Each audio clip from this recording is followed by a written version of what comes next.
Sure. So awusho-ke sesiwami uqaleni uphusha ibhizinisi yakho la ngaphakathi? Ngathi le plan yona isonto lesibili lelo bengikade ngidayisa ugwayi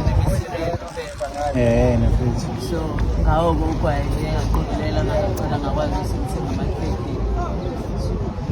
amakhekhi. Uzizwa kanjani ngasipho lesi esishiye uphakela for umntwana mfethu nanku ublanket emuhle kangaka? Ngijabule kakhulu mfethu ngazi ukuthi nje uNkulunkulu uyizwile imithandazo yami because yabadla lana ingubo esingalazo kahle.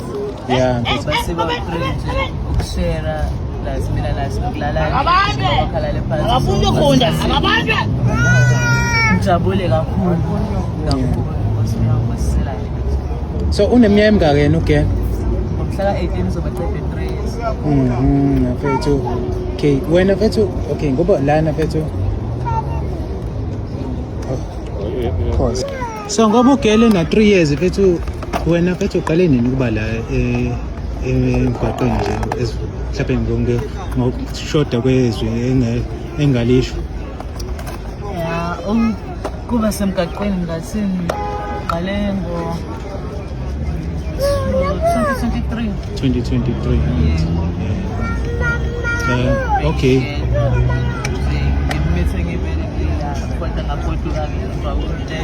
Yes. Ngabuya naye isilo 1 year. Yes, ubugodukile waye ekhaya straight. How bamreceive kanjani nje bembona uGen bona ekhaya? Bamjabulile kodwa ukuthi awusisibaba phela abazali sisayabo siswabi nokuthi mama ngosu. Zange libe inkinga noma mhlawumbe bamxwaya. Ngesikhathi mhlawumbe usuhamba bafisanga ukuthi mhlawumbe asale. Ngathini uye wahlala nosisi wami kancane. Yeah. Ukuthi wanga-understanda isimo sokuthi umuntu wakhe ubenga umuntu ongasebenzi abohlanganisayo. So kuyayenzeka kube khona le nyanga le ezothi phela inyanga ukuthi akanalo isisende yabo abese ngasafakile so usizogcina wanga-understanda.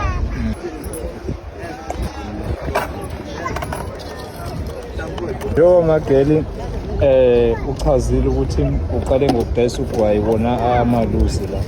Kwaye wahlanganisa wathatha imali yamaluzi wathenga nakho ukudla abafowethu abahlala khona la bayakwazi ukuthenga eduzane. So eqaleni kwakho leli business leli waze wahlanganisa imali le eyokuthenga ukudla. Uphokophele kuphi kahle kahle inhloso yakho ufisa ukuthi ube njani ekuphusheni kwakho business lakho? Nje isifiso sami bengifisa ukuthi ebhizinisi lami mhlawumbe ngigcine sengidayisa mhlawumbe okunye okungaphezulu kwalokho. Ngikwazi mhlawumbe ukuthi ngihlanganise imali ngikwazi ukurenta noma i-shelter. Ngisuke la nengane because manje usekhulile so uyafunda izinto ey'bhedala ngisathanda so nje inhloso yami ukuthi ngithole okungconywana ngalokho engikutholayo ngikwazi ukuthi ngi-afford ukurenta i-shelter ngithenge nokudla ngikwazi ukuhlala endlini.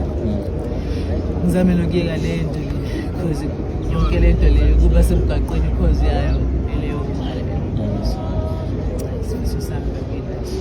So uma ungamind uma ungachaza kabanzi ukuze ugcine usuba khona ngala ungakwazi ukungichazela ukuthi kwenzakalani mhlawumbe kwanye khona inkinga yaba khona ekhaya ngoba abanye kenzeka ukuthi umuntu abanenkinga ekhaya athola ukuthi usaba ukuba kuhlaza kwabazali ekhaya yabo agcine eseza ngalo.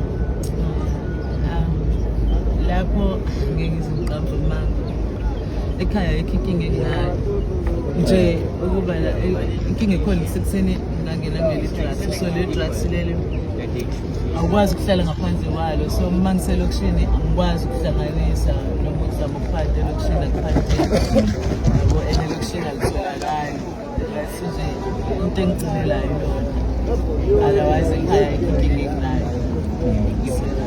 Wena awuthandi ukuyisebenzisa? Njengamanje sengibona izinto ey'ningi engiy'lwisile angisethandi.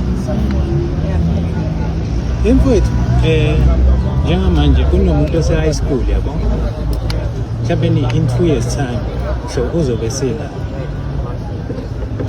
ngokwakubuka mfethu yini emdonsela kule nto because sokuthi ubu-right ubabona abantu belimala phambi kwakho ekasi mfethu but nawe wawela kumgodi ocishe ofanayo nowabanye yabo. Yini lena mhlawumbe ethini ayimdonsele kule nto mfethu? Mina ngathi ngingena kwami kule nto le ngafakwa umuntu engangithandana naye but ngaphandle kolwazi yabo. Nje mina ngazi ukuthi ngibhema ikantini ngiphuze utshwala nje ngisebenzela impilo ingcono, then-ke ngagcina ngibhema le kantini yakhe yabo. Hlezi ngizofika kunekantini enamaredi yabo ashuka iphambi kwami nje ngisezifica amaredi yabo ngibheme nami. So then gcineni after 2 weeks mangithi ayi namhlanje ngiyaphuza angibhemi bengithi mangiphuza utshwala ngingamixi nekantini. So kwayelapho engibamba khona-ke ngagula sengishaya ama-cramp esiswini ngaphalaza isisu. Then ngaze ngambuza first ngicabanga esibhedlela ngiyagula kanje. So ngibuza wena imali encane lapho ngamtshela ikhona imali encane ngitshela nginike yona Dar es Salaam.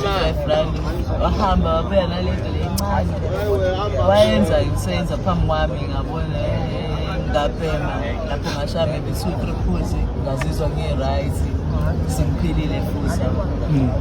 Wasongitshela sisengino-arresta-ke ola lonke bekuyongalenzanga kule ngizangabe ngisuke engiphelisa wena ngisuke efakiwe sonzango kodwa.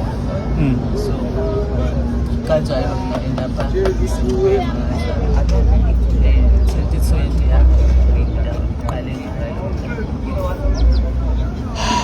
So okay, ngasikhathi wena-ke usuzwile ukuthi usune-arrest lento bekuyini and ufake umuntu othandana naye, wena uzizwe unjani engaphakathi enhlizweni yakho? Ufile kanjani uzwa lento ukuthi umuntu engisana nawe yena ongifake kulento mina bengithi ngidla lokhu kanti sengidla lokhu? Ngafila kabi kakhulu lokho ukuthi nje uthando lwethu lakhaseka from lelo langa ngitshela lelo. Ngambona njengombulali kumina because usengifake entweni engizophilela yona okudlula ngisho ingane zami even umndeni wami uza kamuva